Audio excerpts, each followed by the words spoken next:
இன்று நாம் உலகையே மாற்றிய ஒரு மகத்தான கண்டுபிடிப்பாளரை பற்றி பார்க்கப் போகிறோம். அவர்தான் அலெக்சாண்டர் கிராஹம் பெல்.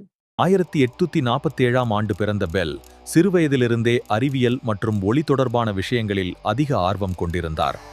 மனித குரல் எப்படி பயணம் செய்கிறது என்ற கேள்வி அவரை ஆராய்ச்சிக்கு இட்டுச் சென்றது.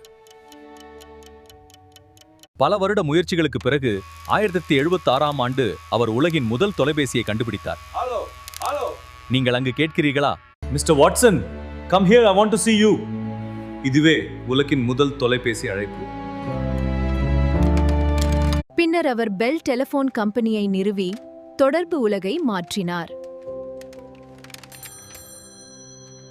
ஒளியின் மூலம் குரலை அனுப்பும் போட்டோபோன் என்ற சாதனத்தையும் அவர் கண்டுபிடித்தார். காது கேளாதவர்களுக்கு கல்வி அளிப்பதில் பெல் மிகுந்த பங்களிப்பு செய்தார். விமானம் மற்றும் புதிய தொழில்நுட்பங்களிலும் அவர் ஆராய்ச்சி செய்தார். இன்று நாம் பயன்படுத்தும் ஒவ்வொரு தொலைபேசியிலும் பெல் அவர்களின் கனவு இன்னும் வாழ்கிறது.